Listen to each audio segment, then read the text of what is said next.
Hello and welcome to 168 Hours Studio. My name is Suren Sargsyan. I'm the director of the Armenian Center for American Studies. My colleague is Mr. Artur Khachikyan, professor from Stanford University, and our distinguished guest today, Mr. Jeffrey Sachs, who was invited to Yerevan by us to talk to us and to present his views about the future of the world. Mr. Jeffrey Sachs, welcome to Armenia. Professor Sachs, thank you so much for giving us a little bit more of your time. Yeah, it's I a promise pleasure. this is not going to take much more than this. So this morning we received some pretty alarming news. Apparently the U.S. administration has given its okay to launch missile strikes deep into Russian territory, and England and France followed suit. We were all hoping for the era of peace. President Trump said that once I come to power, I will end this war in 24 hours. But now it seems like events have taken a sudden turn for the worse. What consequences do you think this might have? I mean, probably not exactly the result we were hoping for. Well, the Biden administration is in its last weeks. I don't think that the decision today, reckless as it is in my view, will change anything about the incoming Trump administration plans. This idea of striking deep inside Russia is an idea that Biden rejected just a few weeks ago. He rejected it on the advice of the Pentagon, which said it is dangerous, it is provocative, and it won't change the course of the war. Nothing from then till now has changed. Biden, however, is an old man. He's not very alert. There are people around him who are extreme hardliners. I don't really know whether he personally made this decision or whether it's Sullivan or Blinken or people whose names we don't even know in the deep state. But whatever the reason, this is a terrible decision because it just brings us a step closer to nuclear war, which we don't want to be anywhere close to. It won't change the outcome of the Ukraine war. It was rejected just a couple of weeks ago. And an administration that has been voted out of office should not do such provocative things. Again, we know that our president is doddering. He's an old man. He's not alert. And the administration and the people around him should not be taking these irresponsible actions. My own view, my own hope, is that whatever happens between now and January 20th, and I hope not much, that President Putin takes a deep breath, President Trump takes a deep breath, and that the day that Trump is in power, then they really have that phone call to say, let's stop this war. The United States has to say one magic sentence: NATO will not expand to Ukraine. On that basis, President Putin will say, we will stop fighting. The rest is details. And that's what I count on happening when Trump is in office. At least I hope so. One's never sure about these matters. But Biden has been one of the worst presidents we've had. This last decision is consistent with his being a terrible president, inconsequent, constantly changing positions, not even necessarily in control. And I'm hoping that Trump will change this. The second question actually is about something you already said during your first meeting in Yerevan with students and some academic circles. You said that the neighbors should talk to each other. They should negotiate, reconcile, etc. So, but in this case, we have a problem if we discuss the situation between Armenia and Azerbaijan. They simply don't want to recognize Armenia as a state because they're saying, you still have something to return to us. You have to return to us Lake Sevan, like Syunik, etc. So what do you think about it? Is it possible to talk to a neighbor that is not willing to talk to you? Well, first of all, I think it's possible for two sides that don't agree with each other to sit down and talk. Talk is talk. You may reach an agreement or not reach an agreement, but better to talk and hear the positions of the two sides. But countries never merely have bilateral relations. This is a region of many countries and many interests. It's a region, of course, I don't need to repeat it, of Turkey, Iran, Russia, that have major interests as major powers. It's a region of Georgia, Azerbaijan, and Armenia that are in between these big countries. It's not a bilateral issue only between Armenia and Azerbaijan. What about the other regional powers. Well, they would like to see quiet, for example. So maybe they would say to their Azerbaijan colleagues, reach an agreement. We'd rather have quiet here than war. One thing I can say as an economist, war is incredibly destructive of everybody's interests except for a very few war profiteers. Everyone else loses. They lose their lives, they lose their homes, they lose their livelihoods, they lose their incomes. War is the #1 disaster. For me as an economist, all I think about is how to build, how to invest. War destroys all of that in an hour. So I want countries to sit down and resolve their problems peacefully. I want them to understand that these bilateral tensions and frictions are not theirs alone in a closed universe, but in a broader world where the interests of peace are very substantial. And maybe the fact that there are 3 major regional powers, Russia, Turkey, Iran, none of which wants to see one of the others somehow gain a huge advantage, makes it possible for everybody to say, let's calm down, let's create conditions for peace, let's create that idea, which I like, corridors, east-west, north-south. They happen to pass through Armenia. Do it in a way which is good for Armenia, for its tourism, for its culture, for its role in the world, of course, but do it in a basis of peace. And that, to my mind, is always possible if people come and think seriously, is the alternative conflict really good for us? The answer is always no. Now, of course, I've tried to say this in many places. I told the Ukrainians this for years. Don't get caught up in American propaganda. American propaganda is, we've got your back. And I say, yes, but who has your front? They will shoot you from the front. It turns out 600,000 Ukrainians are dead already because the United States stupidly said to the Ukrainians, it's okay, you're protected, you're one of us. You'll be part of NATO. Even though the Russians said, no, that won't happen. And the Ukrainians didn't listen. They thought I wasn't telling them the truth. Unfortunately, I was telling them the grim reality, maybe from their situation, which is don't listen to empty promises from 10,000 miles away. Try to pay attention in your own neighborhood. If you have a powerful neighbor, don't humiliate it, don't insult it, don't say, I'm not going to deal with you, especially even a country the size of Ukraine can't do that, but a smaller country, be careful, just be careful. No one's got your back or your front other than yourselves, but you are in a neighborhood where there's a common interest for peace. Try to make that puzzle piece work so that everybody comes out for peace. With reference to that, if I may, Professor Sachs, in a conversation yesterday, we were talking about a possible stabilizing influence of some kind of an international mediator or some kind of a hegemon, not necessarily a great power, but perhaps an organization of countries that could play a stabilizing role in fostering this kind of an environment for peace and trade. And we mentioned BRICS. Do you think that perhaps it's worthwhile to look into the countries, let's say, of the Middle East, Persian Gulf, India, BRICS, China? I mean, will they have any interest in having a stable economic environment here so that all these corridors could function, east, west, and north, south? First, my view of the BRICS is that it is an important grouping. When the BRICS countries plus their aspirant members and friends met in Kazan, Russia a couple of weeks ago, there were 36 countries around the table.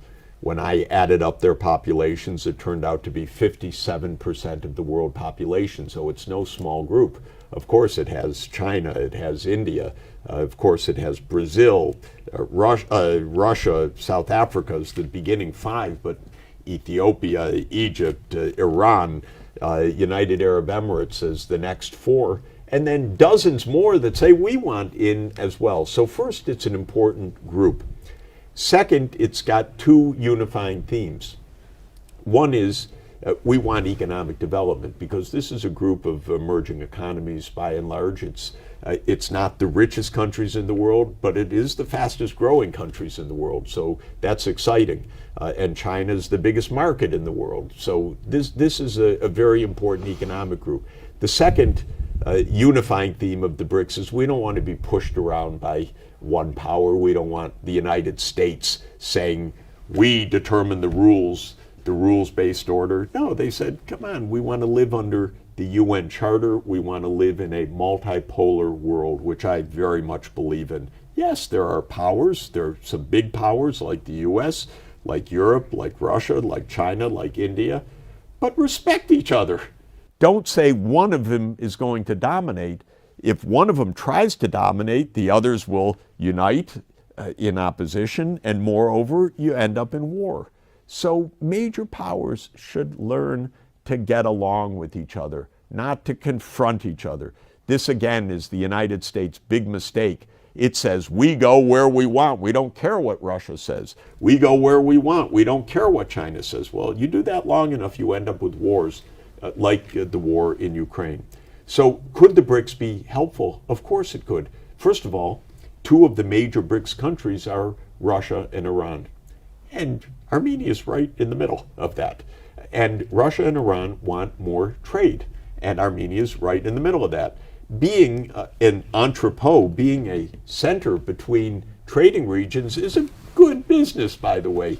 You get lots of tourism, you get lots of business, you get lots of investment, you get lots of transport services, you get lots of modernization. It's not a bad thing to be. Being at the hub of the old Silk Roads was a very good thing for Samarkand or Bukhara or the other ancient cities when the Silk Road was at the center of the world activity.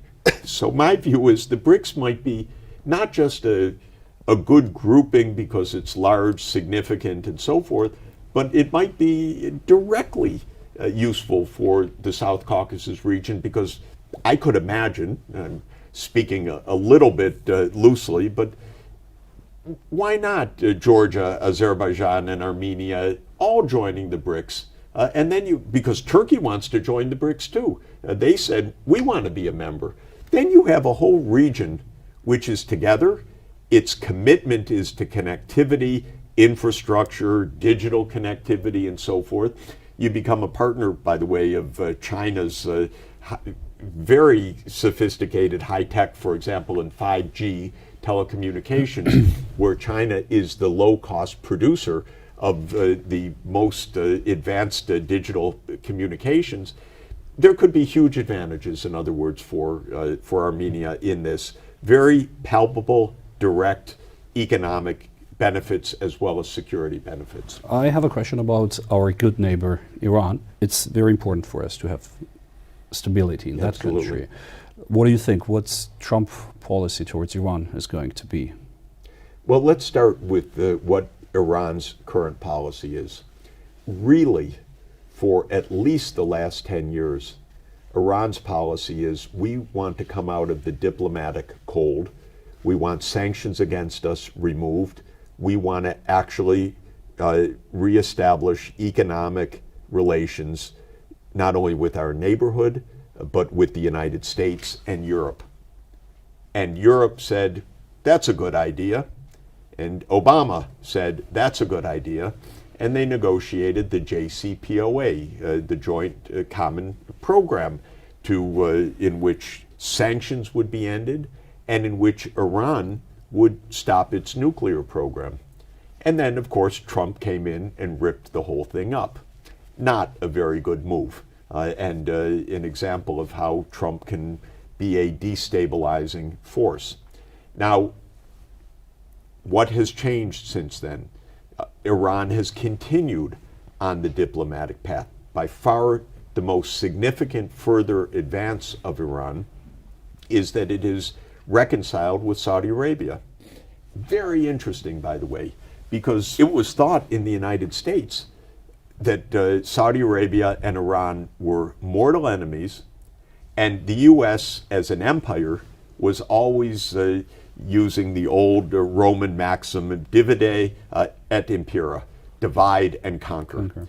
And so the United States loved the fight between Saudi Arabia and Iran.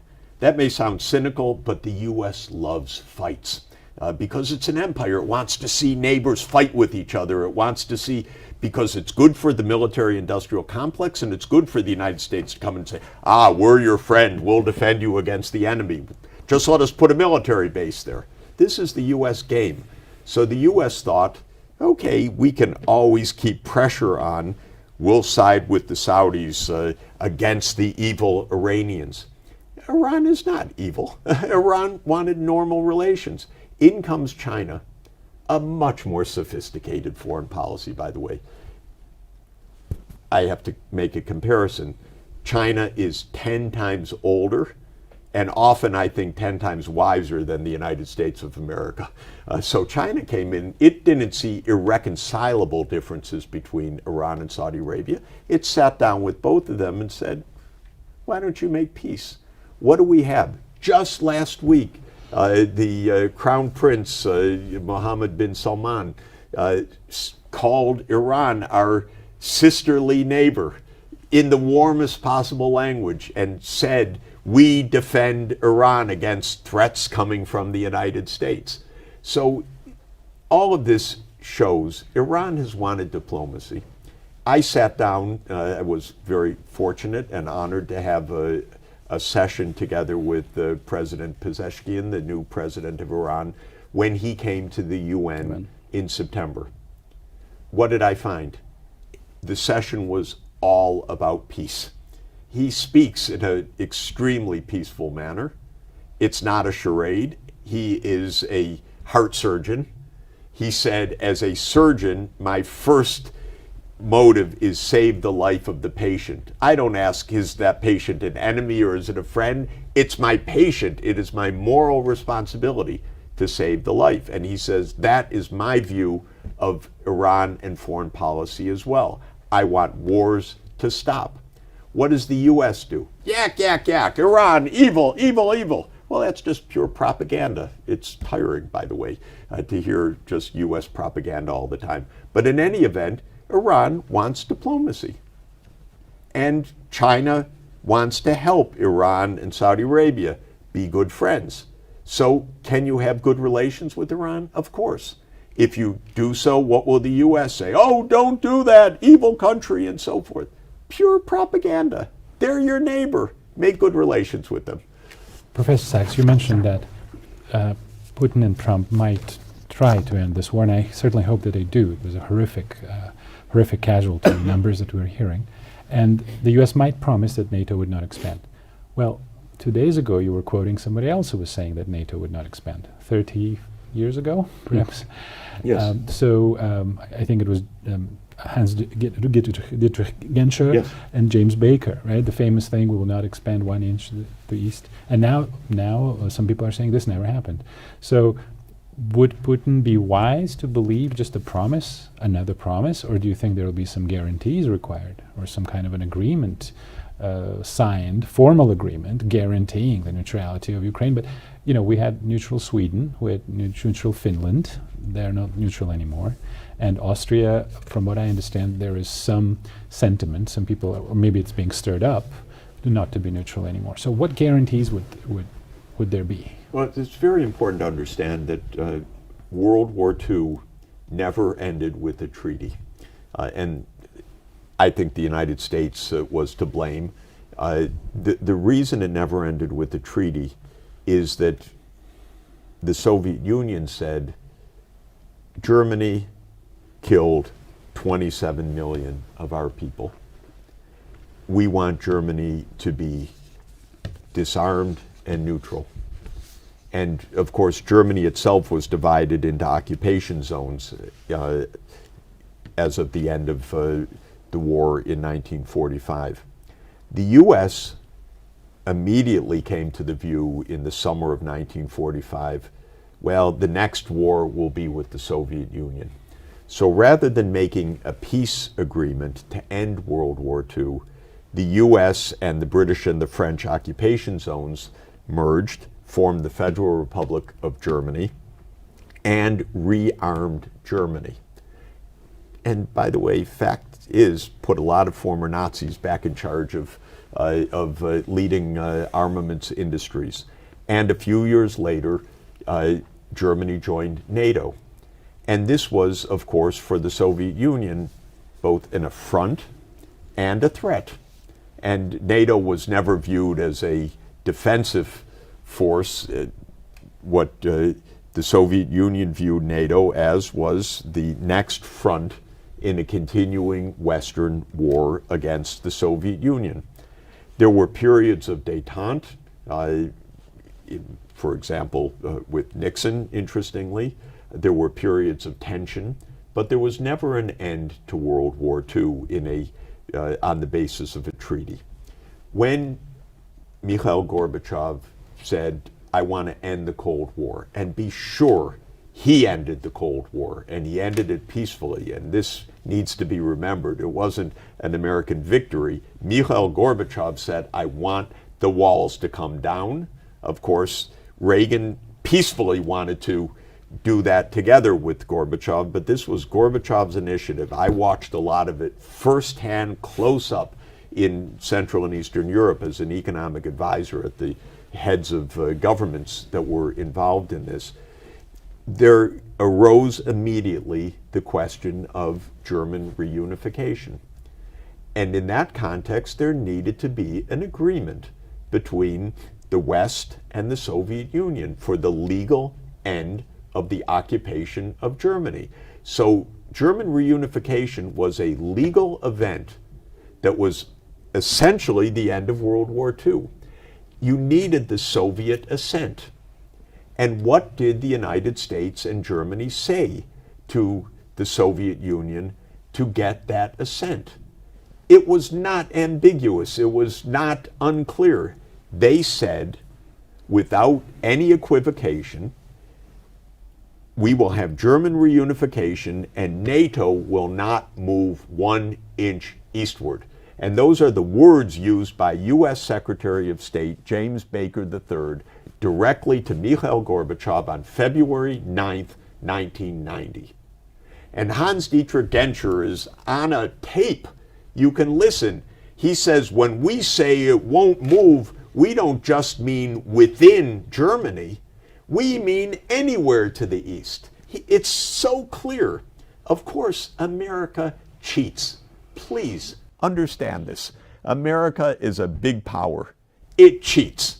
It tries to do what it can do. It uses media, propaganda to get away with cheating. That's what big powers do, have no question.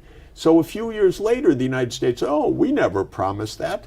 You just read it in the documentation. You can find it online in something called the National Security Archive of George Washington University. It's all absolutely available online to read these documents, to watch these tapes. So the U.S. in 1994, under Bill Clinton, cheated. They adopted a plan. NATO will expand eastward.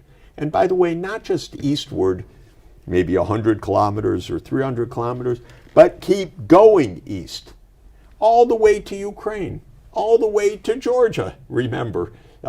And they wanted to even go beyond. I'm sure that some crazy person in the United States said, why not Kazakhstan? Why not Uzbekistan? Why not Armenia? Why not Armenia? Of course. Their idea in 1990, I know it, was we won. Especially, by the way, in December 1991, the Soviet Union ended. And the American strategists, if you can call them that, it's a kind of euphemism because they hardly are good at strategy. But the American strategists said, we're alone. We're the most powerful country in the history of the world. We're more powerful than the Roman Empire. We're the world's sole superpower. We can do whatever we want. So that was the mindset. And cheating goes along with that mindset, the arrogance of power. So, to make a long story short, yes, the United States started to expand. Zbigniew Brzezinski, one of these strategists, explained in 1997 in his book, The Grand Chessboard, very clearly in a chapter, very meticulously laid out why Russia would be unable to resist, because he asked the question, what if the US pushes NATO? What if Europe keeps expanding eastward, crowds Russia, surrounds Russia? What can Russia do? And Brzezinski asked the question, well, could it resist, or will it have to give in? And he reaches the conclusion, Russia will have no choice. He reaches the conclusion, for example, Russia will never form an alliance with China. He reaches the conclusion, Russia will never form an alliance with Iran. You know, okay, theorists, this is playing games. He compared the world to a chessboard. By the way, the world is not a chessboard. It's not a poker game. It's real lives of 8 billion people. American strategists are trained in game theory, which by itself, in its name, gives everything away. They treat the world as a game. Bluff, raise, call, as if it's a poker game. And you know what? They use other people's lives to do it. They raise the stakes with Putin. We raise you. But whose lives were they betting on the table? The Ukrainian lives. Oh, not a good show. Coming back to economy, how important is deficit financing for U.S. economic growth? And how important is military spending for justifying the deficit spending? Yeah. The U.S. budget deficit, if any other country had it, would be first order alarm bells, because the U.S. budget deficit is 7% of GDP, one of the highest deficits in the world relative to the size of the economy. Now, the U.S. is a rich country. It's about $30 trillion in market prices. That's a lot, but the deficit of 7% means more than a $2 trillion deficit. That's a lot of borrowing also. So not only has the U.S. been borrowing a lot, it has been borrowing a lot for so long that the debt is now more than 100% of the gross domestic product. And when our experts extrapolate, well, what will it be 30 years from now? They, on current policy, they come to the conclusion it would be 166% of GDP. In other words, we are unsustainable. If we were Armenia, we'd be a basket case in the hands of the IMF. So this is the situation. This will come home to roost. It's already coming home to roost in that U.S. interest rates are rising because it's harder and harder for the U.S. to borrow. One of the reasons it's harder and harder for the U.S. to borrow is the rest of the world trusts the U.S. a lot less than it used to. One of the reasons it trusts the world, the world trusts the U.S. a lot less than it used to is the U.S. keeps stealing other countries' money. It said to Afghanistan, well, your foreign exchange reserves, we're going to keep them because we don't like the Taliban. It says to Iran, well, you're terrorists. We're going to keep your foreign exchange reserves. North Korea, we're going to keep your foreign exchange reserves. Venezuela, we don't even respect your president. We're going to keep your foreign exchange reserves. And of course, the big prize was $300 billion of Russian foreign exchange reserves. One of the main aims of the BRICS countries is we don't want to keep our money in US dollars anymore. They keep taking it. And by the way, I keep saying to my friends who are senior treasury officials and so on, you know, if you want others to use the US dollar, which makes it easy for us to borrow, stop taking their money. How are you going to get them to lend you money if you keep taking it? They don't listen to me, either about wars or about taking other countries' foreign exchange currency. So my view is that this deficit is a big deal. Now, here's another problem. Who elected Trump?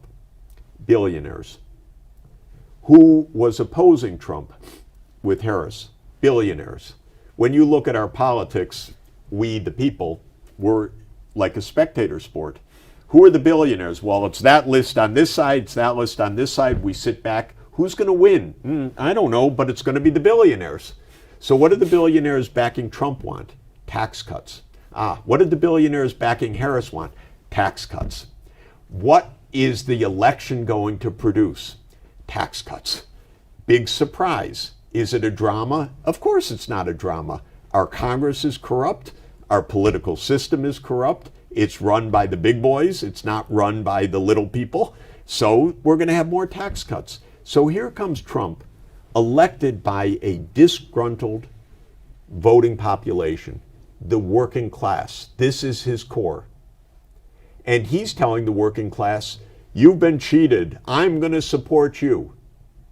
And what's he going to do? He's going to give tax cuts to the richest people in the world. 10 people now, 10 people have a net worth of $2 trillion. I'm sorry, we can't even imagine what this means. The days after Trump was elected, their net worth increased $100 billion in days, because people who have money know, oh, this is a bonanza for the billionaires. By the way, if Harris had won, it probably would have gone up the same way, because it's billionaires on both sides. So this deficit is going to rise. It's not going to fall. Now, Trump has a very particular, clever electoral strategy. He says to the voters, the billionaires are your friend. That's not the problem. Your enemy is the immigrant, and your enemy is China. And I'm going to go after your enemies, not your friends, the billionaires. So what Trump says is, I'm going to raise tariffs on the Chinese, I'm going to kick out the immigrants, and you're going to live the American dream. And it's not going to happen. And so, sure enough, within the next years, the Trump administration will be a failure of widening income inequalities, big unhappiness, larger budget deficits, frictions with China, a lot of lawsuits in the United States of people trying to stay within the U.S. that are threatened with deportation. It's not going to be a happy period. And this, unfortunately, comes from the fact that when you have two parties, billionaires backing this one and billionaires backing this one, someone gets left out, and that's the people. To that point, as a U.S. citizen, someone who values America, American as I am a democracy, U.S. citizen. as you, of course, Yes.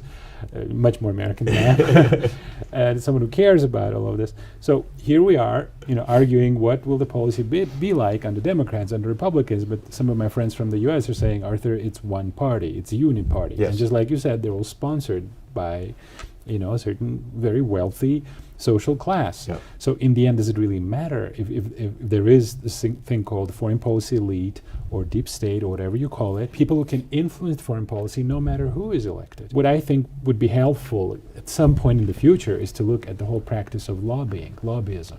Yes. Because to me, it resembles a little bit like legalized corruption. Yes. When money is being poured into the political system to influence political decisions. It's not a very good thing for American democracy. American democracy is a democracy on the surface. This is a plutocracy by any definition. It's a government run by big interests. It's good to remember that when the Roman Republic ended and the Roman Empire began, usually dated to 27 BC, when Octavius became Augustus, but actually gradually changed from republic to empire decades before that, including with Julius Caesar and Pompey and Mark Antony and the rest. The formal structure of democracy actually remained, or not democracy, but of republicanism. The Senate remained. The Senate remained for centuries afterwards. Of course, it was just people in togas being given perks, but they didn't have any power after the emperors came to rule. But in a way, the U.S. is a bit like that, which is that we have the semblance of democracy, but it's run actually on two pillars. One is the deep state, which is a secretive power structure of the Pentagon, the CIA, the arms contractors, the security institutions, or insecurity institutions as I call them, war and so on. And the other is the big money. And the big money is the billionaires as a class, and the lobbying groups in particular, Wall Street does this. Big health insurers have this part, and so on. A number of distinct economic interests. It's not very functional. The American people know they are powerless. They don't like the way the country's going. They vote out the incumbents. Trump's vote, after all, wasn't even a vote for Trump. It was a vote against the status quo. He didn't win more votes than in 2020, but Harris got a lot less votes than Biden had received in 2020 because the Biden administration didn't deliver for anybody. It just made more war, more insecurity, more inflation, more deficits, more debt, and the public knew it. So it's an unhappy situation. I would not say the people are in control. I would not say this is government of the people, by the people, and for the people that Abraham Lincoln talked about. I would say this is a government of the rich, by the rich, for the rich. And unfortunately, it doesn't deliver for most Americans right now. And the idea that, well, it will deliver because we'll go after the foreigners, which is Trump's signature card. America first, we'll attack China, we'll attack the migrants, and so on. Unfortunately, he doesn't really get to the core of what is the problem with the U.S. economy. You work with young people as a professor, and what is your message to them? What should they do in this new world? Where should they go? What should they think about? It is the craziest thing. We have more ability to solve problems. We have more technology. We have more wonders. Elon Musk, who I regard as a genius inventor and entrepreneur, even though he's de facto our prime minister now, which is a very different role. But we could solve so many problems if we were really wanting to do so. We could end these wars quickly. We could actually transform our energy system so we stop ruining the climate. We could have precision agriculture so we're not chopping down the rainforests of the world. In other words, we could really make a good life for people on the planet with all this wonderful technology. It's not even so hard to do. It's hard to get the understanding of this when there's so much greed and power games around. My view is, let's make shared prosperity. The American view for the last 30 years is, let's be number one. My argument is, who cares about being number one? Let's be safe, secure, and prosperous, not number one. And if China's there, great. And if China's successful, even better. That's good for us. That's not against us. So, to my mind, we're trapped in zero-sum thinking, that either we're dominant or we're going to be dominated. This is ridiculous. I want young people to think about peace and about better lives and about solutions, whether it's in the neighborhood of the South Caucasus or whether it's world challenges like global climate change or other big global challenges. We could have a wonderful period ahead if we would just behave ourselves, talk with each other, put down the weapons, actually focus on the problem solving. So I say to young people, don't despair, for sure. Don't lose hope.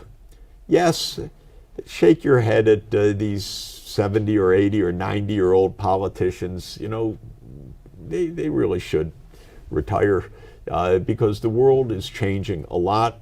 The new technologies should be empowering us, but let's not aim for war or the business of hating your neighbor. Let's try to figure out how to live together in peace and prosperity. Speaking of despair, you just came back from the UN conference in Baku on climate change. I'm in no way an expert on this issue, and certainly you know much more. Apparently, we're close to a point of irreversibility. I've seen some reports that we have 11 years to turn this around, otherwise it becomes irreversible because of the feedback effect. Methane being released into the atmosphere and the greenhouse effect getting even worse. And now the average temperature has risen by 1.5 degrees, right. I'm told. So how close are we to the point where it will be too late to turn back? And why are we busy killing each other where we should be thinking about our whole human race disappearing if this continues? Look, we're already in some practically irreversible processes where we're going to lose parts of the ice sheets of Antarctica and Greenland, maybe not in 10 years, maybe in 50 years, maybe in 100 years, but that's going to raise sea levels, and if you happen to be in a low-lying place, that's going to be irreversible. So it's already happening. The name of the game is to stop that as fast as possible from going on, because the more we go on, the more dangerous and destructive these irreversibilities will be. So it's not that there's a safe zone, and if we just get it right, we stay safe. We're already experiencing massive disasters, droughts, floods, extreme storms, more forest fires. More is sure to come. But the more we delay, the worse it will be. And when you go to COP29, there were about 50,000 people supposedly at the meeting. What you find is that worldwide, there is, in every part of the world, business and government that knows that this is happening and that wants to do something. So it's not hopeless. But you also find the recalcitrant side. Generally, the rule is if you have oil and gas and coal, you're delaying the transformation. It's not very sociable. It's not very respectful of your own children or of your grandchildren or of the rest of the world. But countries like the United States, Russia, Canada, Australia, they have a lot of oil and gas, the Gulf countries, and their attitude is, we're going to keep producing. That's our wealth. That's our income. And we haven't found an honest way to negotiate around the table, a true way to negotiate that says, okay, we see your interests, we see our interests, but the fact of the matter is destroying the climate doesn't suit any of us. So how do we find a way that can actually make it work for everybody, including for the future, including for your children, my children, your grandchildren, my grandchildren? It's strange. I've been at this business for 44 years. Governments are not very clever in general. Politicians are not very well trained in general. And diplomacy is harder than it looks. The basic idea that we have in a classroom, which we do have, in a good classroom, you sit around the table and you discuss with the students, you argue, you debate, you reach a common understanding. That process actually doesn't work in the international scene like it should. It still puzzles me why it doesn't, because rather than 50,000 people at a meeting, I'd rather have the 20 emitters around the table for 1 week and say, please, ladies and gentlemen, you have a week. We're going to go through all the data. We're going to go through all the numbers. We have experts sitting on the outside. We have people that are fact-based, not running for office, sitting around the outside. We can always, we'll ring a bell. That's a lie. That you don't understand. That's what you could do. And you discuss, and you have a week. Or maybe, like they do at the Vatican, we lock the door until you reach an agreement, which is a process I really like, the conclave, as the Romans call it. With the key, lock the door, and the cardinals have to come up with a solution. That's what I would like of the 20 emitting countries. We don't need thousands and tens of thousands of people. They won't do it. We need around 20 around the table, but seriously discussing. I'll go to China, because in this upcoming administration we'll have a lot of tough guys towards China. What do you think, what's going to happen with US-China relations? Only economic wars, or maybe something even hotter? First, I have to say, I'm a Sinophile. I like China. And to say that, Chinese civilization for me is one of the great civilizations of history. China unified in 221 BC. So this is 2,250 years ago. This is a great civilization. China, by the way, had long centuries never attacked its neighbors because they believed in a kind of Confucian harmony among the East Asian countries. So I've studied this at length because scholars have written about this at length, that China, Vietnam, Korea, and Japan had hundreds of years of peace together. Wow, Europe never pulled that off. This region, I would say, never pulled that off. Everyone's always fighting. But China had a way with this idea of harmony and Confucian ideal, that it really did pull it off peacefully. Many American scholars don't even believe it because they can't imagine it. American scholars are raised in the idea that war is inevitable, that conflict is inevitable, that powers always clash. China says, no, no, we believe in peaceful coexistence. Americans say, no, that's impossible. I see the skepticism all over the place.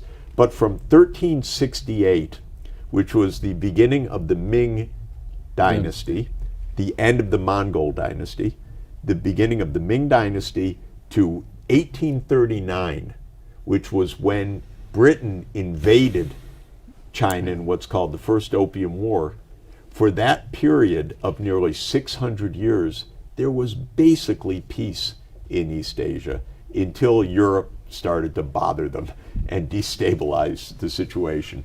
So I like China, and I believe that China's done a great job in the last 40 years. And not only has it done a great job, it's done such a great job that America hates China. Now, this sounds ridiculous. Why would America hate China? Because China became so successful, it's a rival to the United States. If there's one thing America hates, it's a rival.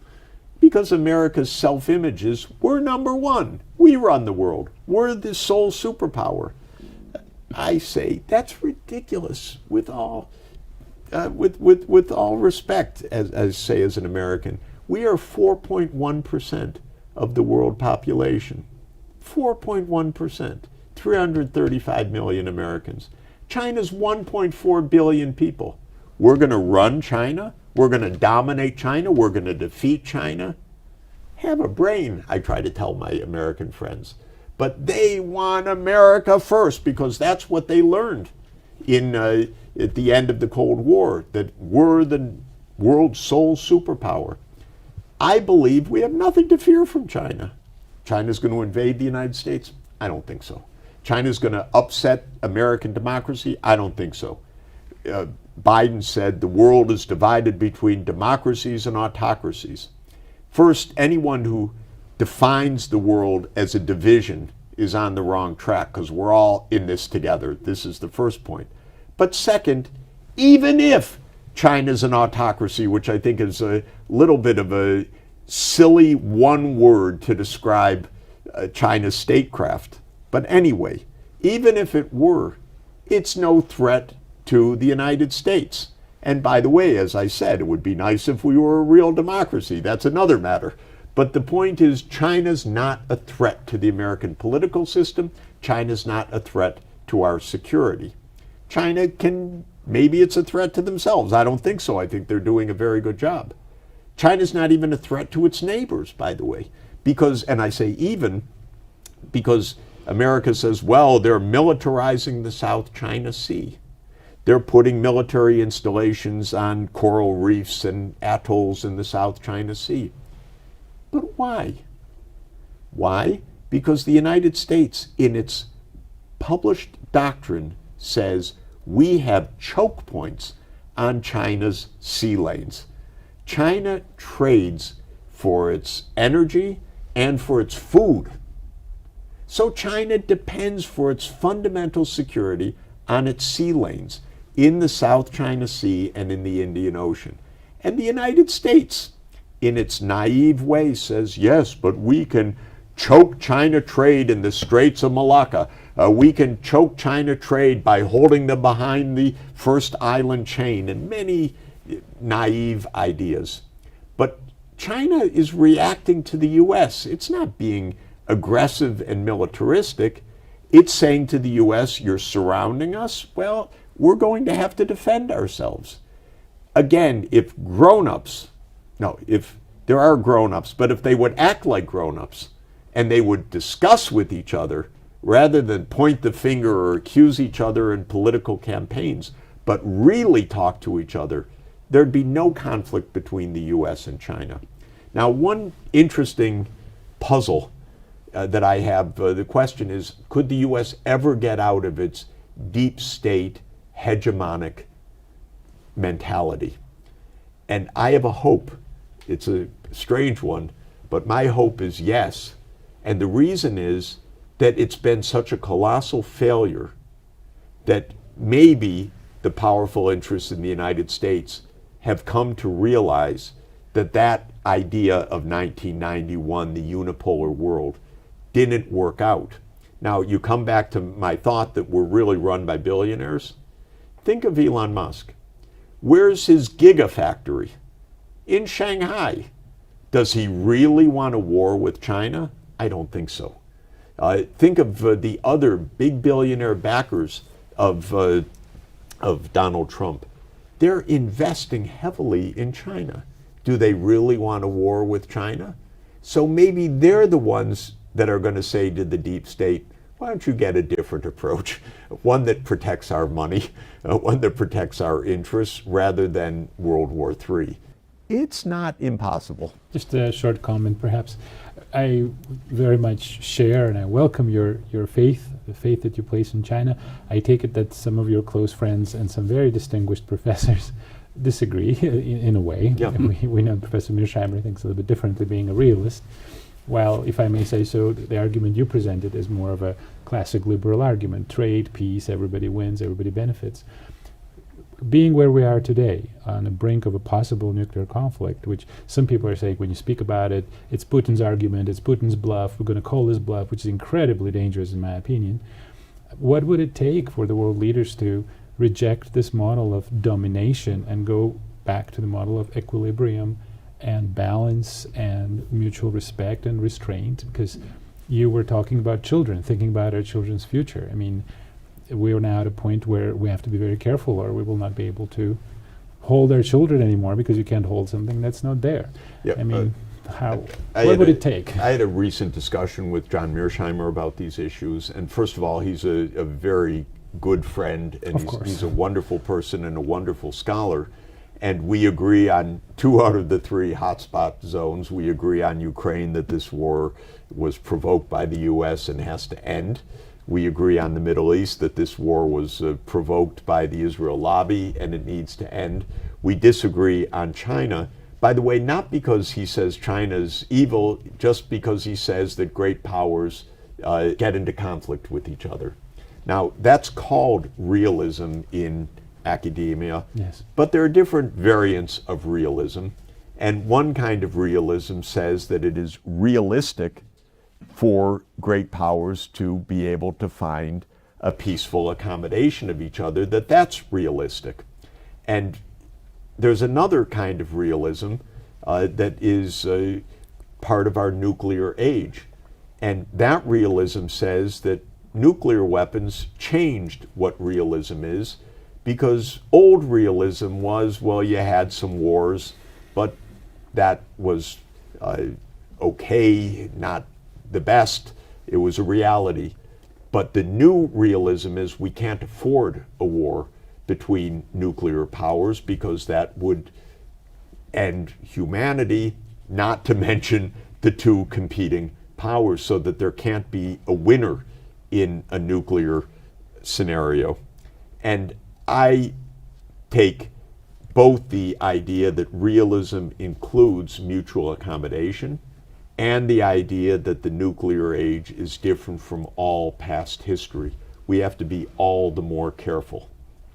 If Russia says, don't use your ATACMS to hit us deep in our territory, that will be a war directly between the U.S., because you will have programmed and armed and tracked the missiles, and us, and we are 2 nuclear superpowers.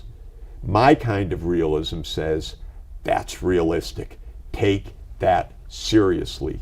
Red lines are not to be tested, or stupid statements by American leaders that say, oh, don't fall for the bluff. I regard such statements as